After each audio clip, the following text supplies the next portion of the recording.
L'un des meilleurs coureurs de l'histoire était le Marocain Hicham El Guerrouj. Il a remporté 2 médailles d'or olympiques. Durant plusieurs années, il a détenu le record du monde du 1000 mètres, du 1500 mètres et du 2000 mètres. En 2004, aux Jeux olympiques d'Athènes, il a remporté la médaille d'or du 1500 mètres et du 5000 mètres. Mais l'un des plus grands athlètes de tous les temps est l'Américain Michael Phelps. Il a remporté plus de médailles olympiques que n'importe quel nageur. Mais aussi, il a remporté plus de médailles olympiques que n'importe quel athlète, tous sports confondus. Mais quand vous comparez ces deux athlètes, vous allez voir qu'ils sont très différents. L'un courait sur terre, tandis que l'autre courait dans l'eau. Leurs tailles sont très différentes. Le Marocain El Guerrouj mesure 1,76 m, alors que l'Américain Michael Phelps mesure 1,94 m. Malgré cette différence de taille, ces deux athlètes ont un point commun. Ils ont la même longueur de jambes. Et comment cela est possible? Michael Phelps a des jambes relativement courtes pour sa taille et un très long torse. Mais c'est la morphologie idéale pour la natation. Mais El Guerrouj a des jambes qui sont vraiment longues et un torse court. Et c'est la morphologie idéale pour la course à pied. Maintenant, imaginez que ces deux athlètes de classe mondiale doivent changer de sport. Avec sa forme remarquable, est-ce que Michael Phelps peut devenir un coureur de distance olympique avec suffisamment d'entraînement? Ça ne serait pas possible parce qu'au meilleur de sa forme physique, Michael Phelps pesait 87 kg. À peu près 40% de plus que El Guerrouj qui courait avec un poids ultra léger de 62 kg. Les coureurs les plus grands sont des coureurs plus lourds. Et chaque kilo supplémentaire est une charge supplémentaire lorsqu'on a un coureur de fond. Et ça simplement allait faire que Michael Phelps partirait vaincu dès le départ.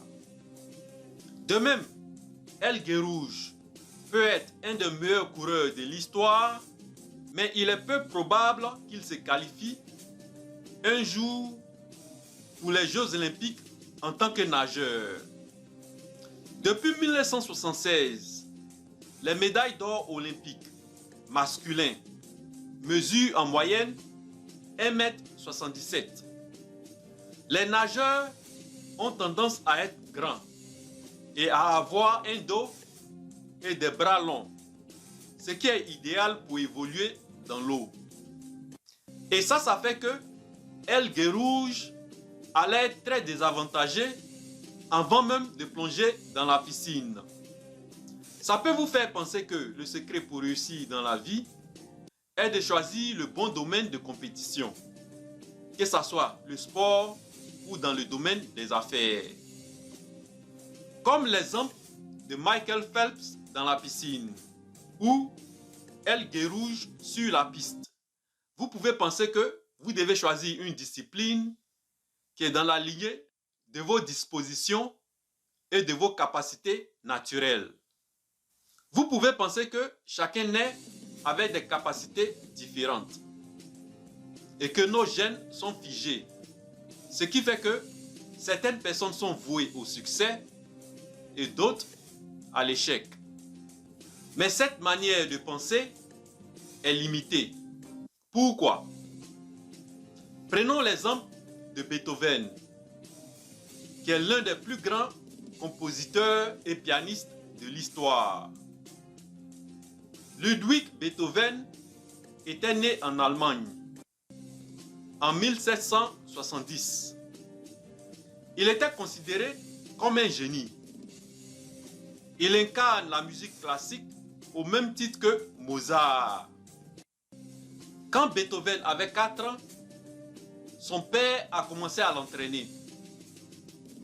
Les voisins de Beethoven se souviennent avoir vu un petit garçon se tenir devant le clavier et pleurer. Beethoven était si petit qu'il devait grimper sur un tabouret pour atteindre les clés du clavier. Et à chaque fois qu'il hésitait, son père le battait. Et lorsqu'il était autorisé à se reposer, il devait avoir un violon dans ses mains. Il y avait peu de jours qu'il n'était pas fouetté ou enfermé dans la cave. Son père l'a privé de sommeil à plusieurs reprises, en le réveillant à minuit pour plus d'heures de pratique. Et c'est comme ça, 20 ans plus tard, Beethoven s'est imposé comme un compositeur extraordinaire. Il est devenu rapidement un pianiste et un compositeur hors pair. Il était considéré comme un génie. Mais son père croyait aux vertus du travail. Il rejetait l'idée du talent inné. Et avec l'exemple de son fils Beethoven, il nous a montré qu'avec la pratique et le développement de bonnes habitudes, un enfant peut devenir un génie dans n'importe quel domaine. Il nous a montré qu'on n'est pas génie. On le devient par l'éducation et la formation.